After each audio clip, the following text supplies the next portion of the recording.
today's video, I want to help you to know how you clarify your calling. On the journey of discovery, you're going to face confusion. You're going to not know, where am I supposed to go next? Because you have limited time, limited energy, and you can't go in all directions at once. You need focus.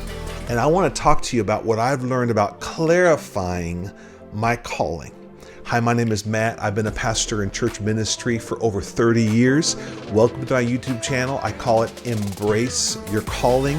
I love to encourage you in the calling God has placed in your life and help you learn what it is and how to manifest it out of you, to develop it so you can see traction in what God's called you to accomplish.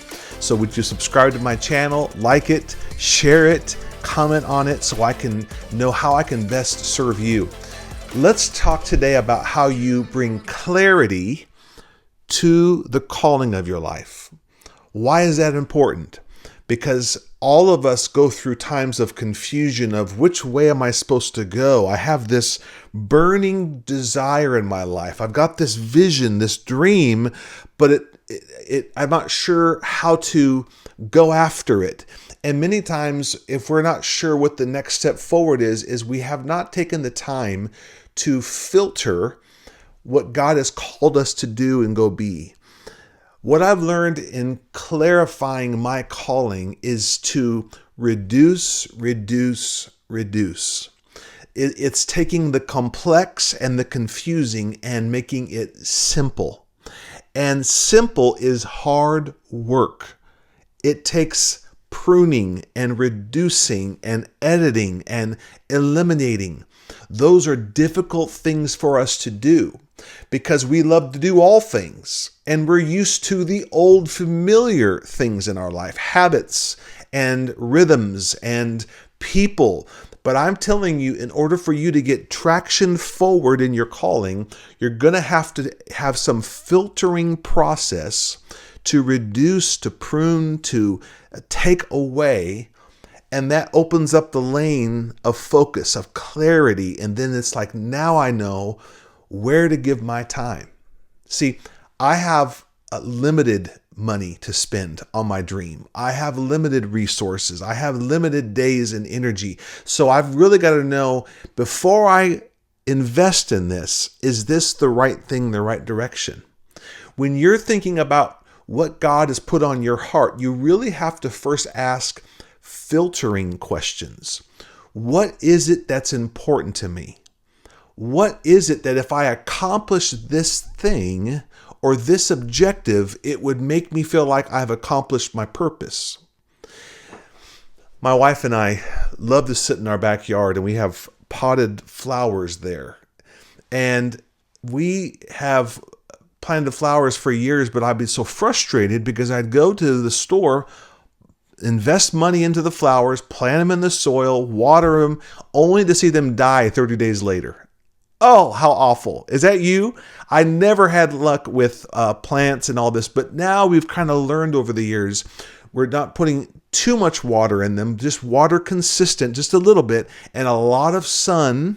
And what I've learned is to take away some of the old dead branches and even remove some of the things that maybe are growing but not growing very good. And what I've learned about plants, and they're starting to live a lot longer, many, many months, praise God, is that the plant only has so much energy to extend out. And if I can reduce some of the dead plants and the dead flowers, it gives the plant all the energy to go to a few things that grow much more beautiful. The power of pruning is reducing and taking away dead things, old things, and even some of the good things so I can get the best things. Jesus talks about that in the book of John. He says, I'm the vine, you're the branches. If you abide in me, you'll produce much fruit. Without me, you can do nothing. He also says, I prune even some of the good branches so that you can even produce more fruit. See, pruning is biblical. Pruning is necessary for production, but pruning is painful. I've talked a lot on my channel about my music years. Now, I'm no longer in my music years. I'm in my pastoring years and my developing years. But my first 15 years of my life, it was all music. And I love to sing. I love to play the piano, but I love to play the trumpet. And I had a beautiful trumpet. In fact, my parents, for my 16th Christmas, 16 years old Christmas, my parents ordered me a beautiful silver trumpet. It was a Bach Stradivarius. And I was in marching band, concert band, and I love the trumpet. I love brass and orchestra. And I took professional lessons and played for 15 years. I played trumpet. But I was also playing piano. And I was also a singer. And I started to realize intuitively around 1920, I was going to college, that I couldn't keep up with the trumpet and the piano because people around me, I was around master piano players, that I realized if I wanted to compete at their level and I was being invited to the recording studio, I had to let go of the singing and the trumpet so that I could focus on the piano and the music arrangements. And it was painful. I had this trumpet, I'd still play it, and I'd even play in some like brass quintets and things, and I loved it. But I realized I was good at the trumpet, but I was gifted at the piano. Others would tell me that. The opportunities were coming for the piano and the trumpet. So I had to make a painful decision. Around 22, 23, I was a music pastor in a church, and I played my last Christmas quintet, and I wasn't able to practice my embouchure, which is your muscles in the lips, all that. It was awful. And I finally had to sell my trumpet and say, I'll never play the trumpet again. In fact, I still sometimes see my hands working on the valves and playing the chromatic scales, but I've had to let go of the trumpet so I could become a piano player.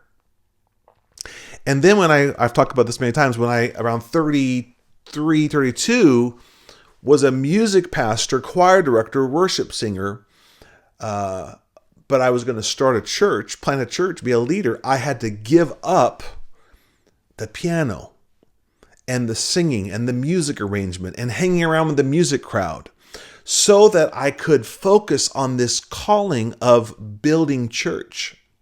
So that's my story. What about you? What is it that you have to give up that is good for what is your gift? What do you have to give up that you do in a common way? It's all the time. What are you giving up that's common so you can embrace your calling?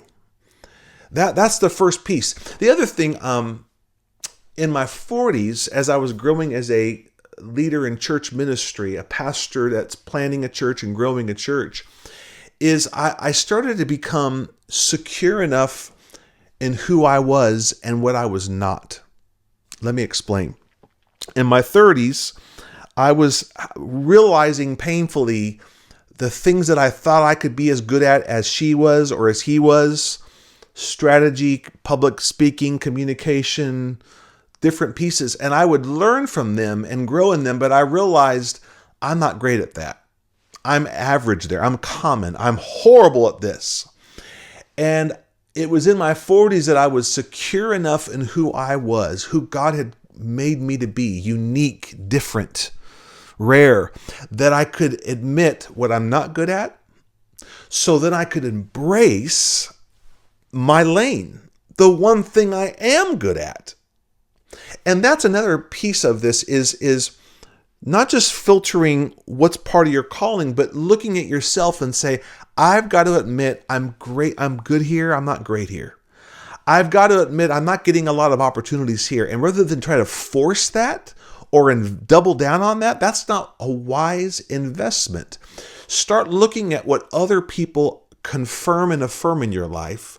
Look at what is fruitful in your life. Look at what is natural to you. And that, my friend, is where you start investing into where I believe your calling is.